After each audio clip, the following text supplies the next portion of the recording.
Good morning, everybody. Hopefully you had a wonderful weekend.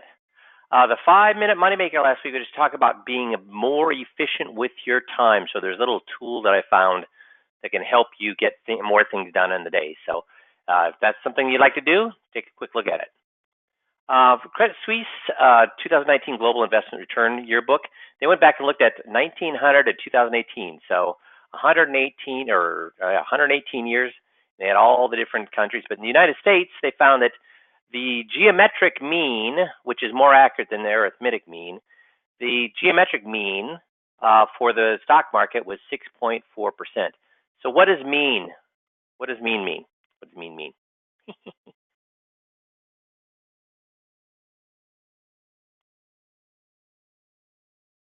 Yeah, it means that half are above and half are below. Half are above. So average is not average. That's different. Mean means that half of them are above and half of them are below. That means half the returns have been below 6.4%, half of them have been above 6.4%. So is that what we've been promising our clients? In bond returns, you can see that's even lower. So they had a whole bunch of information I was looking at. I grabbed a couple of their charts. Here's one of the charts. So S&P 500 1-year real returns 1926 to 2018. So for those of you guys that follow technical indicators, what would you say, looking at this chart, what would you say about the most recent years?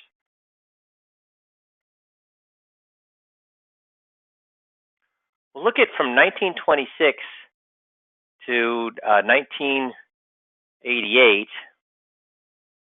Look how often the market went down.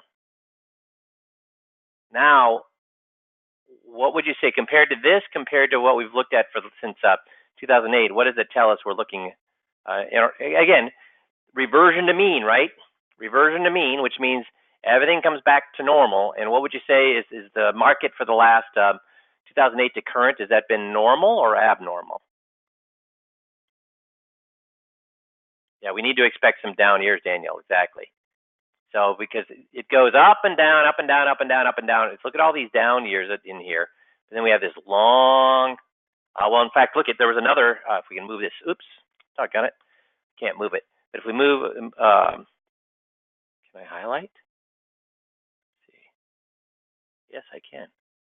There was a big, I mean, 1990s was awesome, right?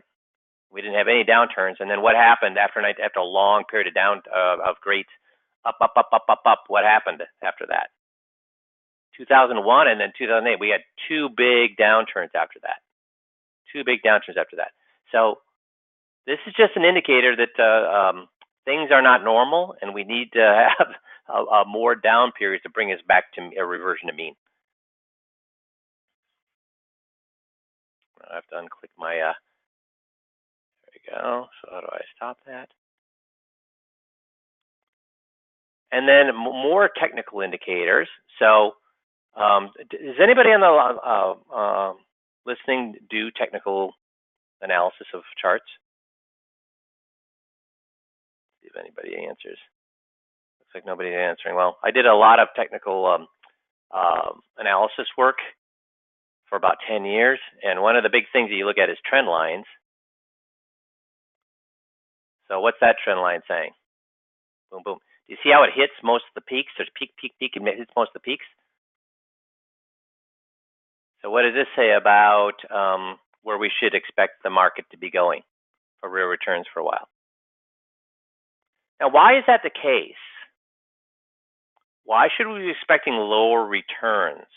Well, we can go, I could have 2 or 3 calls on that and talk 2 or 3 hours on that. But the fact is that when the market gets overvalued for a long period of time, that means you start to get much lower rates of return for a long period of time. Then it's like the swing. Things swing too far one direction, and then they swing too far the other direction. So right now, we've swung way too far in the direction in the 90s of overvaluing the market. Now it's getting back to reversion to mean. So some of the things we can do to improve our sales communication. They interviewed or looked at the top salespeople, or actually surveyed top salespeople from Fortune 500 companies, and asked them, what do you base your sales behavior on? And 45% of them said trial and error. I try something that works, I keep doing it. If it doesn't work, I quit doing it. Recommendations from experts. 45% said they looked at recommendations from experts. 5% said wishful thinking. 5% said unsure. Guess what percent said they use scientific research to figure out how to conduct their sales process? 0, zippo. Which is crazy, isn't it? That's absolutely crazy.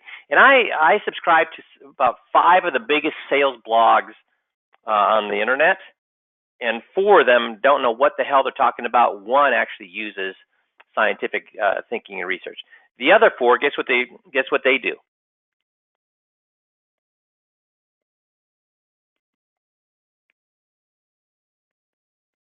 They're right in here. Trial and error, and making things up, things that have worked for them in the past. So just because something's worked for them, does that mean it's going to work for anybody else? No.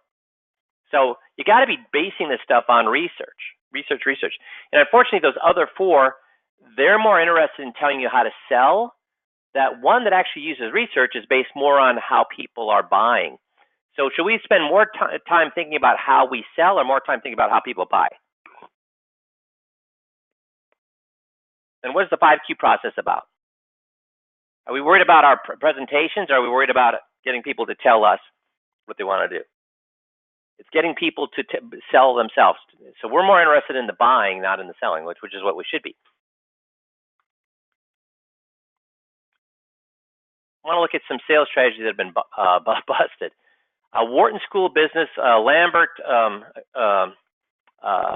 actually there was like 5 different entities, not even connected, but they all looked at this one question, which is, do extroverts make the best salespeople? So what do you think the answer to that is? You guys are so smart. You're all saying no. Yep.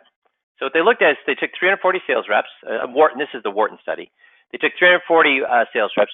Introverts sold an average of 120 an hour. Extroverts sold an average of 125 an hour. Oh, wait a minute. I guess I told you we're all right to say that extroverts did not sell the best. And apparently they do sell the best. Do you think that's the whole story? No. They found that the more extroverted they were, however, the less they sold. They found the best person was somebody who had some extrovert and some introvert in them, so they call those ambiverts. They sold at $208 per hour, almost twice as much. So it's not bad to be an extrovert. It's not bad to be an introvert, but it's bad to be one or the other. You need to be a combination of both. So many of you actually said that the reason extroverts are not very good salespeople is, you're right. They talk too much and they're not very good listeners. Now, introverts should be not very good salespeople. Why? Because they're shy and they won't get out of their comfort zone and they won't go out and meet people. So, but they are good listeners. So, well, Kevin, actually, we don't want them to talk. Do we? If they want to do things right, people, what do I teach you guys to do? To talk or to not to talk? Yeah. So, but introverts are not. They're not going to put themselves out there. They don't take risks. They refuse to meet anybody. So you want to have some of that extrovert where you're willing to meet new people. You're willing to get outside your comfort zone. You want some of that introvert where you're used to listening to people. You're more interested in analyzing what they're doing than worrying about what you're saying. What other things did they find? Well, they found that, this is out of 50 scientifically proven ways to be persuasive from Cialdini. Getting people to agree with you. These are different ways to get people to agree with you. Number 1, ask a question that alters how they see themselves. So the example they give in the book is, they asked people, would you please participate in this unpaid survey? So they approached people outside a grocery store and said, would you please participate in this unpaid survey? Only 29% said they would. Now, they then started to say, do you consider yourself a helpful person? And what do you think most people say? Sure. Then they asked them the exact same question. Would you please participate in this unpaid survey? And then all of a sudden, guess what happened? 77% said yes. So think about how we use this at 5Q. I just had an advisor last week ask me, and I get asked this pretty often. I'm sure Jeff does too. It seems like in your scripts you repeat yourself a lot, and we do, or we don't repeat ourselves, but we have the client repeat themselves an awful lot. Why? Because the more they say something out loud, the more it is what? True. So here, guess what? Do you consider yourself a helpful person? Once they've said that has to be true. So when they follow up and said, "Would you please participate in the survey?" They have to follow up, because if that's true, they have to follow up. Does that make sense? So we'd use that all sorts of places in 5Q. Another example would be when we're talking about risk reward. I say, now, one kind of person, they'll take 100% of the Social Security check and they'll blow it all on buying lottery tickets. There's another group of people that take all their money and bury it under a big rock in the backyard. And then there's people who are reasonable. So what person would you say you're like? And what does everybody say? The crazy person who blows their money on lottery tickets, the person who buries their money under a rock in the backyard, or they're the reasonable people in the middle? So once they said they're reasonable, then when we get into the allocation, what do they have to be when we get to the allocation? Way wild and crazy aggressive, way wild and crazy conservative, or somewhere in the middle? Yeah, right in the middle, Fred, exactly. So do you see how we use this stuff? Number two, a Cialdini rule for making people agree with you is make someone believe that they already trust you. The example they give is a security alarm firm had a record year by making one little change. After starting the presentation, they'd ask, "Hey, I'm sorry, I forgot something in my car. Do you mind if I go get it and let myself back into your home?" Now, what happened there? Well, typically we only let people in our homes by escorting them. When a customer is allowed a salesperson to do it without the escort, on some level, psychologically, they convince themselves that the salesperson was trustworthy enough to let themselves into the house, and it was easier to make a sale. They set records that year by that. That's the only change they made. So what happened to the client's mind when they did this? They said, "Oh, I'm assigning this person to be a trustworthy person." And we buy from people we trust or don't trust. People we trust. So how do we use that at 5Q? Again, there's all sorts of places we do this, but one of the places is this: we have them tell us why they need to give us all their documents. Who would you give all your documents to? Somebody you trust or don't trust? Somebody you trust. And when we put in their minds that they can trust us, guess what happens? It becomes easier to what? Sell them. Jeff, can you get on the line?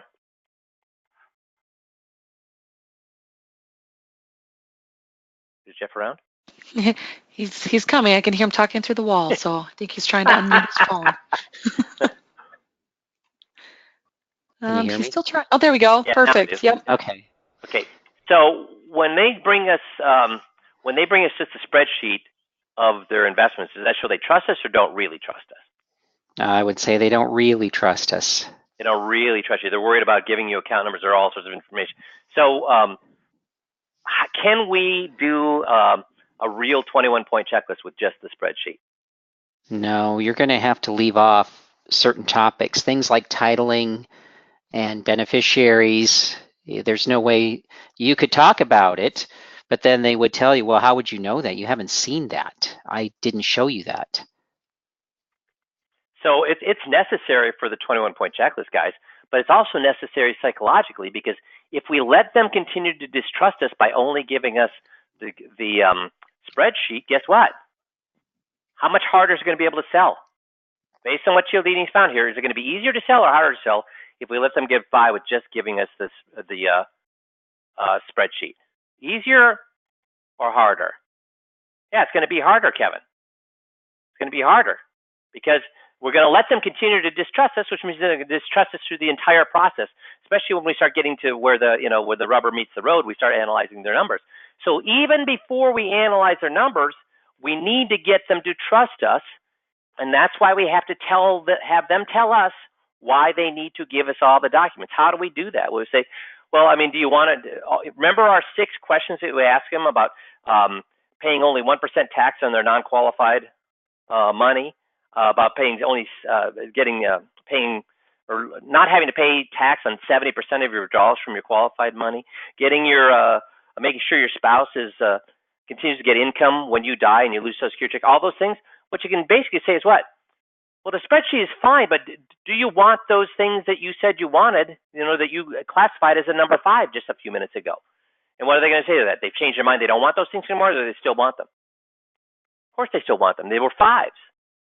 So I say, so the reason we need the statements is I need to know how many of your dividends are qualified, how many are unqualified, how much foreign tax credit do you have come in, how many long-term gains, how much short-term gains do you have. I need to see all those things because that's how we determine if you qualify for these programs or not. So will your spreadsheet tell me how many of your dividends are qualified and unqualified? How much foreign tax credit do you have? How much is long-term versus short-term gains? Will it tell me those things? So guess what I need? That make sense? Number 3, make a buyer think of a higher or lower number. This is weird. If you want a client to come up with a high or a low number, right before you ask the primary question, you mention a high or a low number. What they found is if you were selling a car and you want a used car and you want a buyer to start at a higher price, you bring up the car has only 50,000 miles on it. And that 50,000 is going to get them to quote a higher price. They'll start at a higher price. So how do we do that? Well, one place we do that is with diversification, where we talk about how one remote control would be better, which means how many funds would be better. If everything could be done with one remote, would we want 12 remotes or one remote? So if everything could be done with one fund, would we want 12 different funds or one fund? One fund. So we use that there. Another way to get people to agree with you is create an emotional moving metaphor. How do we do that? We do that in our beneficiary, or with the good husband and the bad husband, don't we? The gal who had a bad husband, and then she never changed the beneficiary to the good husband, and so was that emotional or not emotional in that story? It's an emotional story.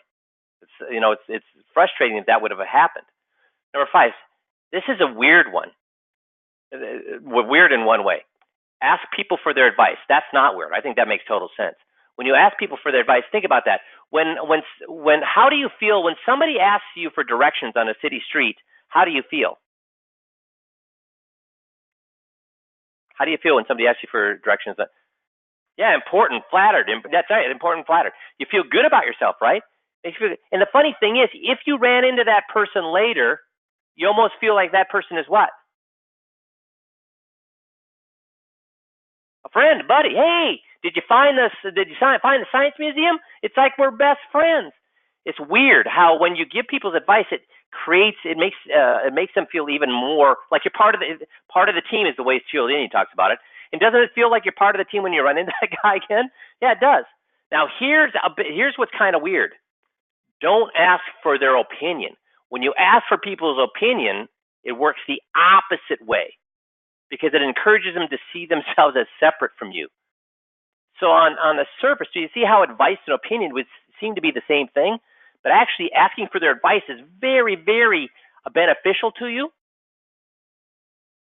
And asking for their opinion works in the opposite way. And we actually use the advice thing when we empower people, right? We don't actually ask for their advice, but when we empower them, do we use terminology like, geez, I would love for you to talk to all my clients because they could learn so much from you. Do we use that kind of thing in there? Yes. So this is an easy one to use, but make sure you don't use the opinion. It's always the advice. And then the last one he talked about was easy to pronounce words and names. If you have a difficult name, and I know a lot of you guys that do have difficult names have swapped to very easy names. That's a great thing to do. And then along with this is just not easy to pronounce names and words, but easier to understand names and words. So instead of when we talk about correlation, how many times do we mention the word correlation? Once, and then we call it what? A fancy schmancy term. And then we get to what correlation really means is that things act like one another. So we want to use basic, easy language. that make sense? Does that give you some ideas on how to get people to agree with you better and how we utilize these things in our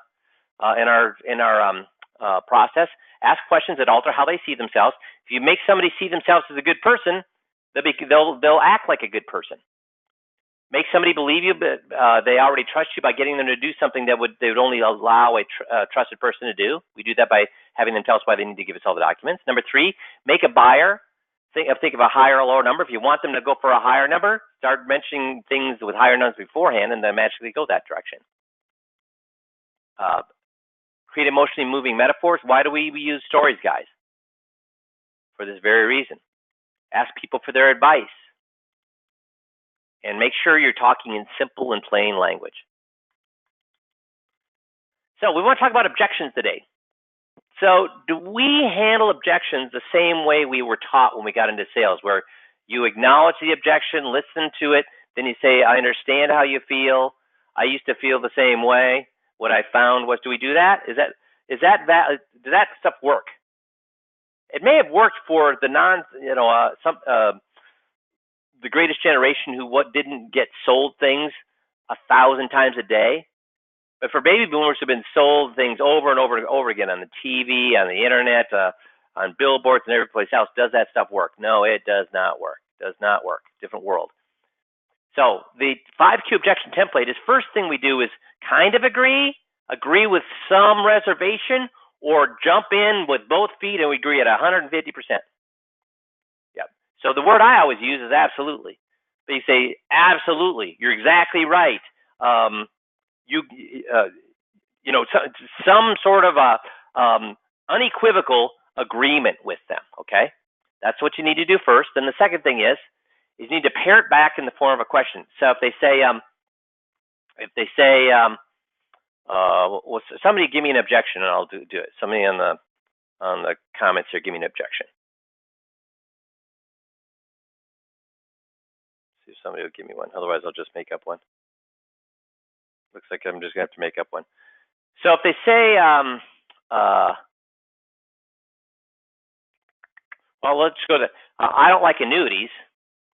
How would you pair it back in the form of a question?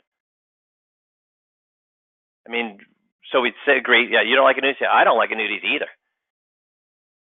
I mean, would there anybody who is there any reason for anybody to like annuities? And they're going to say what to that?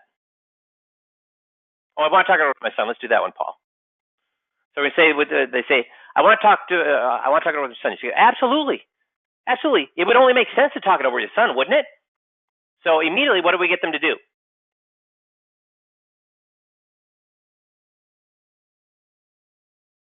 To agree. So we've gone from them. See, when somebody gives us an objection, they're the mindset. What's happening to their fight process? Their pulse rate, their blood pressure. They're getting wound up. When somebody gives us an objection, do you see how they dig? Yeah, dig in. Exactly. That's what they're doing, David. They're digging in. So they're prepared to fight you, don't they? When they give you an objection, are they preparing to fight you? And not physically, but verbally. Yeah, they are. So I want to take that from being on opposite sides of the fence here to getting both on the same side of the fence. So I say, absolutely. It would make sense to talk about what you said, wouldn't it? And all of a sudden, they go from fighting me to agreeing with me. Or Marcia gave me another one. Says, I don't want to lock up all my money. Say, absolutely. We wouldn't want to lock up all our money, would we? And immediately, they go from being on the wrong side of the fence to what? Same side of the fence. You see how you do that immediately? So instantaneously, you go from from them thinking they're on one side of the fence and you on the other side of the fence, to them coming over to your side of the fence because you're both agreeing on the same exact point. Does that make sense? Then what we're going to do is get on their side and tell them why they're right. Start going through all the reasons why they're right. And how many minutes do we like to spend when we're practicing this skill? How many minutes do we want to spend getting on their side?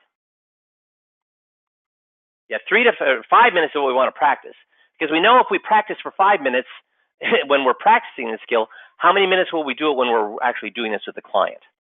Yeah, 1 minute. And 1 minute is sufficient. But if we practice 1 minute, guess how long we're going to get on their side?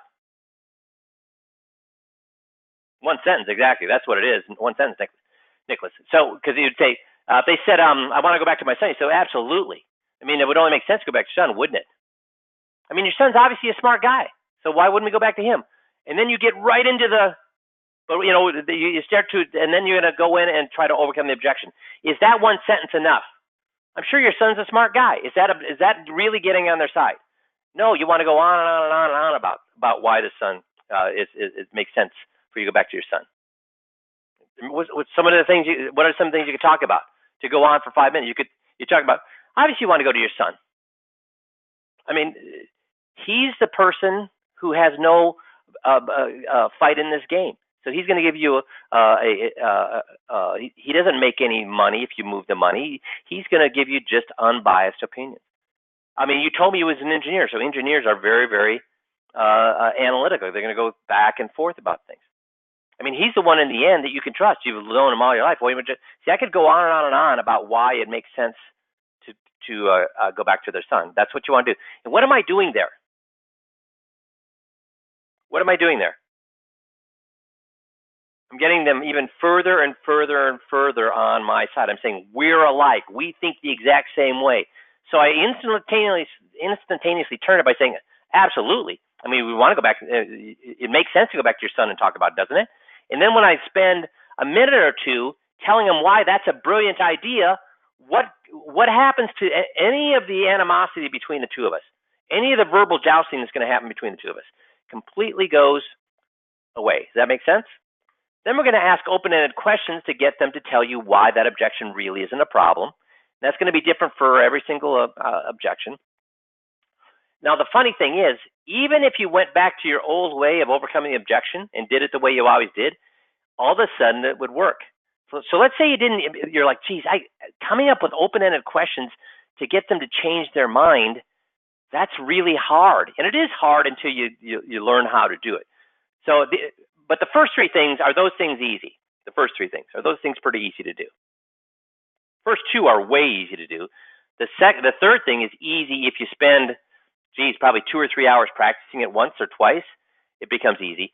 Now, asking for open-ended question, that requires you to think a little bit on your feet. That's a little bit more difficult thing. But the funny thing is, when I've heard guys do the first three things, agree, pair it back in form of a question, and then start telling them why they're right for giving that objection. And then all they do is, after they've done that for a minute or two, all they do is overcome the objection the way they always would. All of a sudden it works. Why? Why does it work? So even if you couldn't, do you see what I'm saying? Even if you didn't do it the perfect way by asking open-ended questions at bullet number 4 there, but instead just overcame it the way you always did, why would it all of a sudden work? Dale's got it.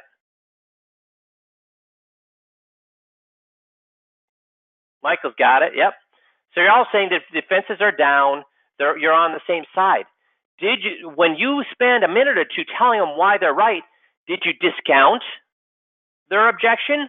Or did you say that the way they think are absolutely right on cue? They're smart. What they said makes total sense. See, when you do that, will they now listen to reason? You've told them what they said was extremely reasonable. Now will they all of a sudden start to listen to your reason? Yes, you empowered them basically, Nicholas. Right, you empowered them. So all of a sudden now they're going to listen to your reason. So even if you just do the first three and then overcome them the way that you normally come, you're going to have way more success. Now your goal is to get very good at motivational interviewing and have them tell you why it doesn't make sense to go back to their son, or why it doesn't make sense to whatever it may be. Then we have them tell us why it's no longer an objection. So after they've overcome the objection, we have them summarize for us why it's no longer an objection. And then we ask them what they want to do. Does that make sense? So I want to go through, though, that's the way we handle a regular objection. There's one objection we do not handle that way, and that's the I need to think about it objection. Now, first of all, let's talk about the I need to think about it objection. So if somebody says I need to think about it, what do you think went wrong? Because if you do the 5Q system, if you do the 21-point checklist right, if you do the FIA presentation right, they'll never, ever, ever, ever, ever, ever, ever say I need to think about it. In the last 2 years of me being in private practice, I never had anybody say I need to think about it. So you didn't do it right, but what did you not do right? What went wrong there? Oh, David's got it. Nick's got it. You did all the talking. See, the reason the last 2 years that never happened to me is I asked nothing but open-ended questions when I was with a client. So if they're explaining to me over an hour and a half why they can't trust their guy, do they need to think about it? If they explain to me for an hour on why the FIA is better than being in something safe and better than being something risky, what are they going to do about it? See, if you ask open-ended questions and they do all the explaining, guess what they're doing for that hour or an hour and a half? If they're doing all the talking, what are they also doing? The clues on the screen here. Yeah, they're convincing themselves. They're thinking it through and convincing themselves. Exactly right. They're thinking it through themselves out loud and convincing themselves. So if they're thinking that out loud and convincing themselves, guess what they don't say at the end? I need to think about it. So the way to avoid this is make sure it never comes up by doing the scripts properly. But do we have off games? Are we still in the learning process where maybe we don't do it as well as we could do it? That happens. So how do we handle it when that happens? Well, it's a two-step process without I need to think about it. The first step is we're going to use a modified objection template when they say I need to think about this to discover their true objection. Then once we know the true objection, we just treat the objection as it is with the normal template. But we need to find out, because I need to think about, is that really a true objection? No, it's not. So we need to find the true objection. We need to get them to tell us what that true objection is. So once we find out what it is, then we're going to go ahead and use the regular objection process. So let's see how we do that. So they say I need to think about it. First thing we do is what? What word do we say? Or what word do I say? You can say whatever word you want. What word do I say? I need to think about it? Absolutely.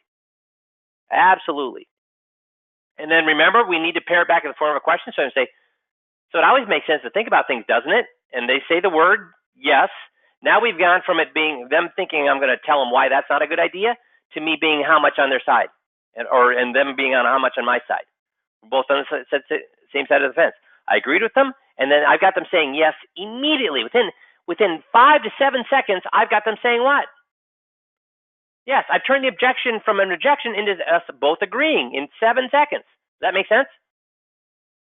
Then I'm going to tell them why what they said was right. So when they say I need to think about it, is that a bad thing? Is thinking about things a bad thing? No, it's a good thing. So I'm going to start listing all the reasons why it's a good thing. So I'd say absolutely. I mean, it makes sense to think about things, doesn't it? And they say yes. And then I'm just going to, this is the one place, this is the only place that I ever want you to do all the talking. This is the one time with 5Q that I want you to do all the talking, because this is about them finding out that you totally agree with them. This is about them finding out that you totally agree with them. Does that make sense?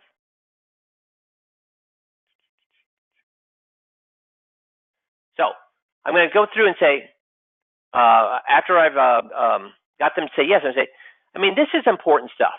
This is not just picking something off the menu at the restaurant when you're eating out. This is, you spent 30 or 40 years accumulating this information. Why should we be in such a risk to make any changes without totally thinking about it? I mean, if it took us 30 or 40 years to build this up, we shouldn't be like flipping a switch to make changes. Obviously, with something this, when it comes to family, when it comes to health, when it comes to money, we need to think about things, think it through, look at the positive, look at the negatives, look at the advantages, look at the disadvantages. These are things that only make sense to take our time and think about. So how much time did I spend on just bullet number 1 there? And guess how long I could go on if I wanted to? Forever. Now we'll go to the second one. Because rushing in, I mean, if we've ever rushed into something, heck, that's probably what got us into this situation in the first place. I mean, has anybody ever made a good decision by rushing into it? No, they haven't. So I'll throw in questions occasionally, but that's not my game. They need to hear that I'm on their side. I'm not trying to get them on my side at this point. They're wondering, am I on their side? So I'm going to do all the talking, tell them why what they said is right. So I'm saying, I mean, rushing, I've never made a good decision by rushing in.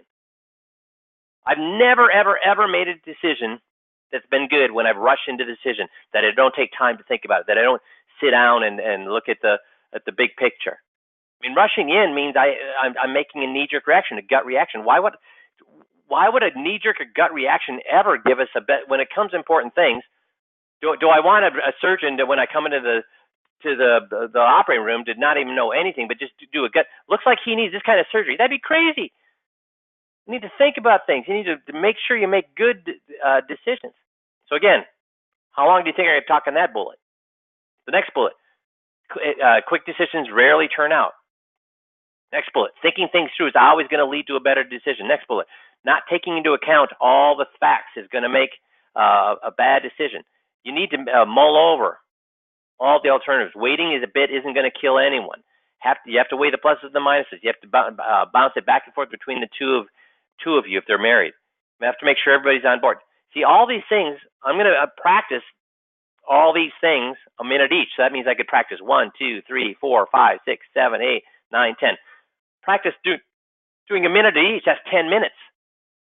Now, I won't do 10 minutes with a client, but if I can do 10 minutes when I'm practicing, guess what I could do in front of a client?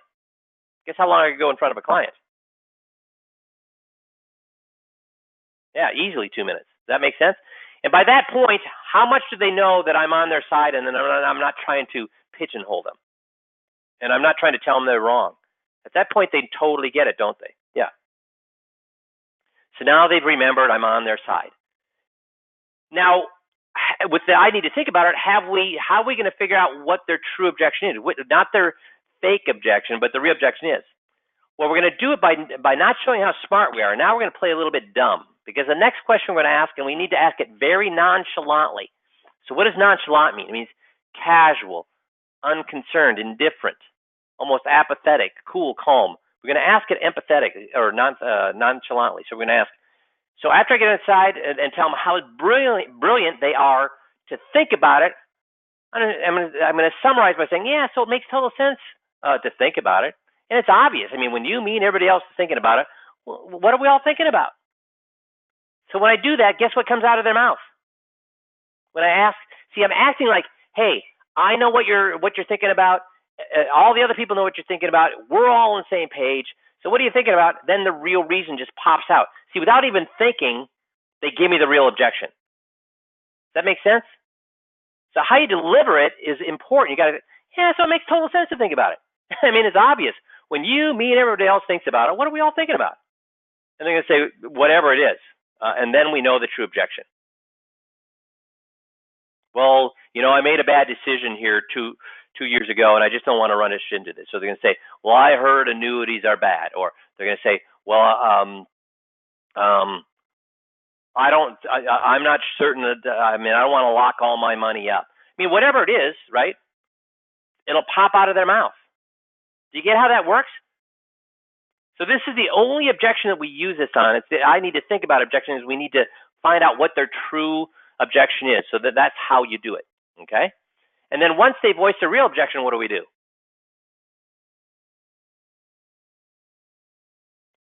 We rinse and repeat. We totally agree with them. We say, absolutely. So let's say they say, it's not liquid enough. You say, absolutely. I mean, we wouldn't want to put our money in something that's locks our money up, would we? And they say no. Now, here's the thing you should know about that. If I say, because we've been schooled, we should look for yeses, yeses, yeses, yeses. But if I ask the question, we wouldn't want to put our money in something that's all locked up, would we? And they say no. Are they agreeing with me or are they not agreeing with me?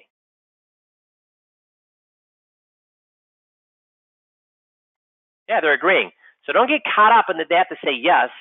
They can say yes or no as long as they're what? Agreeing with you. Back to agreeing with you. So if they say, I don't want to put my money in something locked up, you say, absolutely. I mean, that'd be crazy to put money into something that's going to lock it up, wouldn't it? Now that way they say yes. You can do, but if I say, we wouldn't want to put our money in something to lock our money up, would we? And they say, no. Either way, they're agreeing with me, aren't they? Either way, they're agreeing with me. Whether they say yes or no, they're still agreeing with me. So don't get so wound up on about whether you're asking getting them to say yes or no at this point. And again, this is the only place in the 5Q system that I want them to say yes or no. Otherwise, a yes or a no is what? A good answer or a bad answer? Bad. This is the only place that's yes or no is fine. Then I'm going to prepare it back in the form of a question, get on their side, tell them all the reasons why they're right, shooting for at least 2 minutes. I'll practice when I'm practicing. I'm practicing for 5 to 10 minutes, so I know I can do 1 or 2 minutes. Then I'm going to ask them open-ended questions so they can tell me why the objection really isn't a problem. Or if you're not good at that, you can go ahead and do what? Overcome the objection the way you always did before. But at the end, you have to tell them why that objection is no longer a problem. So why is it that if they say I don't like annuities, after we've done all this, I would then say, so why is it that annuities would or would not fit into your current situation? And I make them tell me. If they want to go back and tell their son, I'm going to say, so why would it not make sense to go back and tell your son for his opinion? If it's liquidity, so why is this liquid then? So why is liquidity for this not a problem? See, I'm going to have them tell me why that's a problem. And then simply say, and what would you like to do? Make sense? So the I need to think about it is the only place that we have to set it up before we do the full objection template. So, but the best way to overcome an objection is what?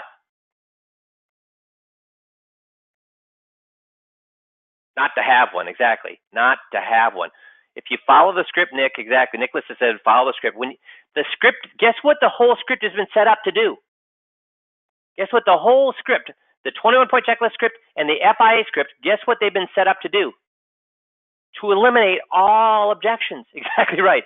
So it seems to me to spend a lot of time learning how to overcome objection, I'd rather spend that time doing what?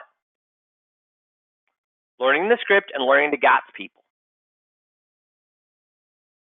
But if you don't want to spend, that's the thing. If you're not going to spend the time learning the script and GOTSing people, reviewing your tapes, doing your 15-minute drills, seeing how you can improve every day, then you're going to be forced to do what? Get really good at overcoming objections. And Jeff, over the last 18 years, is it easier, or would you say which of these skills is easier? Learning to overcome objections or just learning the scripts and GOTS in the first place? Learning the scripts and GOTS in the first place is a lot easier. It's a lot easier, isn't it? Because then do you have to think on your feet at all? No. No. I mean, we predicted 22 years ago what people would say 22 years in the future with these scripts. And if that's the case, guys, how powerful is that? So that's how you overcome objections. But again, it's just a little pitch for learn the scripts until you don't get any objections. Learn the scripts until how many people are moving.